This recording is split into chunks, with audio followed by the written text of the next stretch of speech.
Hey guys, make sure you stand till the end. One common mistake people make when replacing fuses relays that can cost you thousands of dollars in repairs. Stay with us, we'll explain what it is.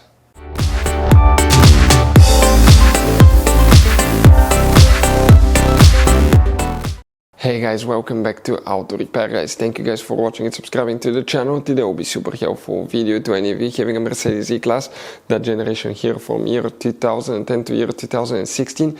If you have one of those, if you need to find where the rear axle level sensor fuse is located, if your rear axle level sensor does not work, always check that fuse. We'll explain where you can find it, where you can buy cheap parts, tools, fuses, relays. That way you do not waste money and time, and why it's always a good idea to test fuses and relays. All that guys will be covered absolutely free for your convenience. Make sure you stay until the end. So before we start, let us tell you a little bit about us guys. Now, if you have a Mercedes E-Class, that generation from year 2010 to year 2016-17 guys, this is the W212 guys. We're going to have a video for every single fuse relay on that car, why things do not work, why we're making this one, because we're trying to save you time and money guys. Let's say you're down the road in the middle of nowhere, your car does not start, you need to find where your engine starter fuse relay is located guys, where you can find fuel injection system fuses, fuel pump fuses. All you have to do, come to the channel, watch that video, 1-2 minutes, you're back on the road guys. In addition, we'll share where you can buy cheap parts and tools, that way you do not waste your money and time. Every single car we get here at the garage, we try to make guys at least 200 to 300 free repair videos. We take them completely apart, we show you how to fix mechanical, electrical, engine work guys, body work, a little bit of everything. And we have more than 12,000 free repair videos on our channels that can save you thousands of dollars guys in free repair videos. Check it out if you need help with that. So let's go ahead and start on it now.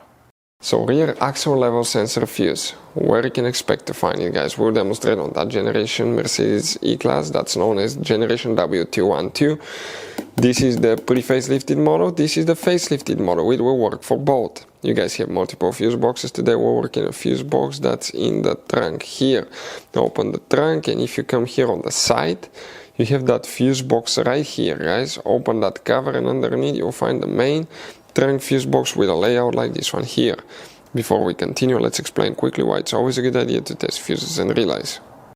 So it is super important guys to always test fuses and relays, and something else as well, common mistakes people make. Sometimes you may think that a fuse is good, or you cannot actually see if the fuse is clearly burned, and in that case guys you may put the fuse back together and you may end up spending money and time on parts you don't need, and all we had to do is just test the fuse. So we'll put a link in the description of the video below how to test the fuse. It takes only a few seconds to find out for sure if it's good or bad. The same thing for relays guys, okay? Some of those could be really expensive on cars, so we'll put a link in the description of the video below how you can test relays. And for some certain fuses guys, it's important to disconnect the car battery when removing them, otherwise you can burn the electronics. And for instance, working on airbags, fuses or anything like that, you need to wait at least 1 hour after disconnecting the car battery. And if you're not qualified and certified to work on airbag system, I will never recommend to do that guys.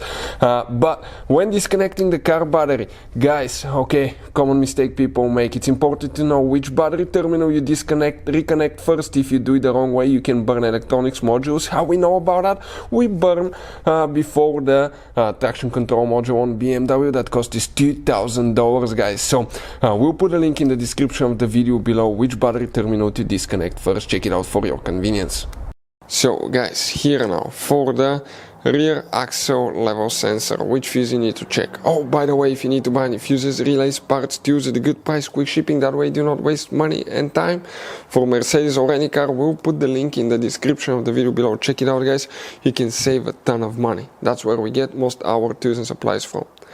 If you come here to that orange section, let's zoom in a little bit, and clearly guys we can see that next to every fuse you have a number. For instance, the number here is 73, 72, right here 71, 70, 69, 68, fuse number 68, that fuse here, that's the one that you need to check. Hopefully the video will be helpful. Thank you for watching, see you next time.